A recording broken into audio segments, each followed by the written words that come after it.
మరలా చిగురించబోతుంది. గొప్ప దినాలను చూడబోతున్నావు. నీ యేసుకు సమస్తము సాధ్యమే. గుడ్ మార్నింగ్ దేవుని ప్రియకుమారుడా, గుడ్ మార్నింగ్ దేవుని ప్రియకుమార్తె, special good morning to you. సంగమా, ఈ ఉదయం నీ మాట జాగ్రత్తగా వినండి. చదువుతున్నాను. కొలస్సీయులకు రాసిన పత్రిక 1వ అధ్యాయము 13వ వచనం ఈ విధంగా ఉంది. ఆయన మనలను అంధకార సంబంధమైన అధికారం నుండి విడుదల చేసి, దేవునికి మహిమ కలుగును గాక. ఈ మాటకు అర్థం ఏంటి చెప్పనా? అపవాది అంధకార సంబంధమైన అధికారం అంటే అపవాదిది. అపవాదిని దేవుడు చూపిస్తున్నప్పుడు అంధకారానికి చూపిస్తున్నాడు, చీకటికి చూపిస్తున్నాడు, వాడు భయపడుతున్న విషయాలు చూపిస్తున్నాడు. ఆ వ్యక్తి, లేకపోతే ఆ అపవాది, ఆ చీకటి కలిగిన వ్యక్తి అంధకారపు అధికారం కలిగిన వాడట. చెడ్డ అధికారం, ఎలా హింసించాలో, ఎలా బాధ పెట్టాలో ఈ అధికారం కలిగిన వాడు. బైబిల్ చెప్తుంది, ఆ అధికారం నుంచి దేవుడు నిన్ను విడుదల చేశాడు. సగం మనకి అర్థమవుతుంది ఉదయాన్న. అంధకార సంబంధమైన అధికారం నుంచి దేవుడు నిన్ను విడుదల చేశాడు.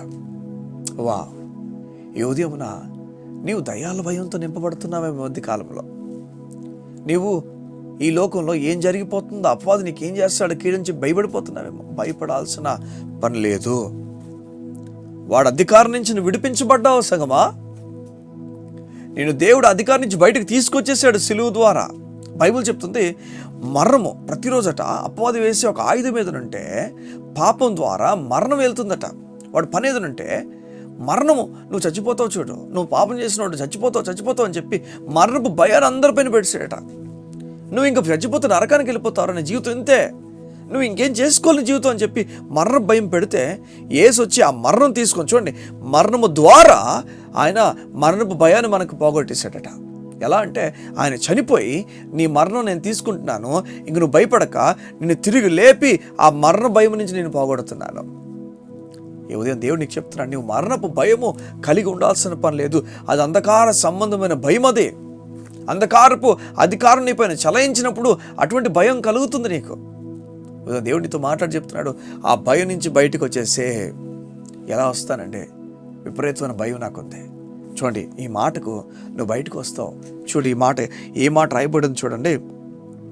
ఆయన అంధకార సంబంధమైన అధికారం నుండి విడుదల చేసి తాను ప్రేమించిన తన కుమార్ని రాజ్య నివాసులుగా చేసెను. దేవునికి మహిమ కలుగును గాక. మిమ్మల్ని దేవుడు తన కుమార్ని నివాసులుగా, చూడండి, అక్కడ అధికారం వాడిన తర్వాత అంధకార సంబంధమైన అధికారం వాడి, ఇక్కడ కుమారుని అధికారం వాడలే. ఫ్యామిలీ, ఇక్కడ తండ్రి అధికారం, తల్లి అధికారం అలా వాడరు. తల్లి మాట విన్నానా, తండ్రి మాట విన్నానా, వీరు అధికారి కదా నీకు, లేదా ఆ మాట మాట్లాడడం.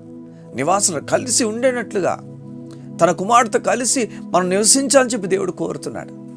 అంటే ఒక జర్నీ కోరుతున్నాడు దేవునితో. నిన్న దేవుడు చెప్తున్నాడు, నా కొడుకుతో నడవా, నా కొడుకుతో స్నేహం పెంచుకోవా, నా కొడుకుతో మాట్లాడవా. దేవుడు అలా పిలవడానికి నేను తన కుమారుని రాజ్య నివాసులుగా దేవుడు నేను చేశాడు.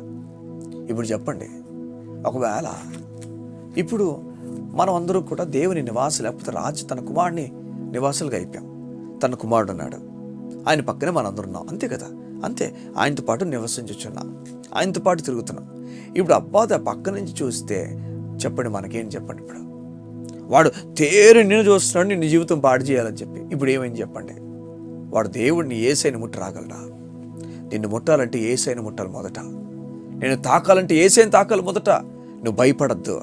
వాని అధికారంతో ఏం చేయాలనుకుంటున్నాడు చేయని, యేసు తన అధికారంతో ఏం చేయబోతున్నాడు నువ్వు చూడబోతున్నావు. అంధకార సంబంధం అధికారం నుంచి దేవుడు నీకు విడుదల ప్రకటించుచున్నాడు. గొప్ప విడుదల ప్రకటించు నీకు చెప్తున్నాడు.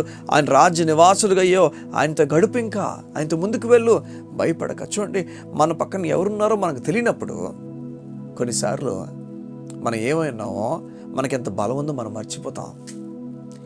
దేవుడు నీకు నీ బలాన్ని గుర్తు చేస్తున్నాడు. నువ్వు ఎంత ధైర్యంగా ఉండొచ్చు. అప్పుడు ఎన్ని ఆలోచన పట్ల కలిగి ఉన్నా నువ్వు భయపడాల్సిన పనిలే, గొప్ప కార్యాలు చూస్తా అని చెప్తున్నాడు. కళ్ళు మూసుకుంటావా? నీ గురించి ప్రార్థన చేస్తాను. మా ప్రియ పరలోకపు తండ్రి, నీ మాట సెలవిచ్చిన విధంగా నీ బిడ్డలు దేనికి భయపడాల్సిన పని లేదు.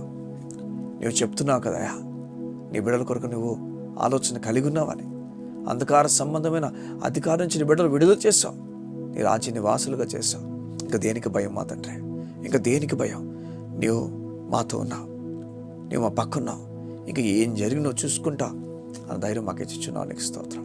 అట్టి ధైర్యంతో నీ బిడ్డలు నడిపించమని కోరుతూ యేసునామమున ప్రార్థించుచున్నాము తండ్రి. ఆమేన్, ఆమేన్. ఇక దేనికి భయపడాల్సిన పనిలే. ఏ ఉదయాన ధైర్యంతో ముందుకు కొనసాగిపో. దేవుని కార్యాలను చూడబోతున్నాం. God bless you. See you tomorrow.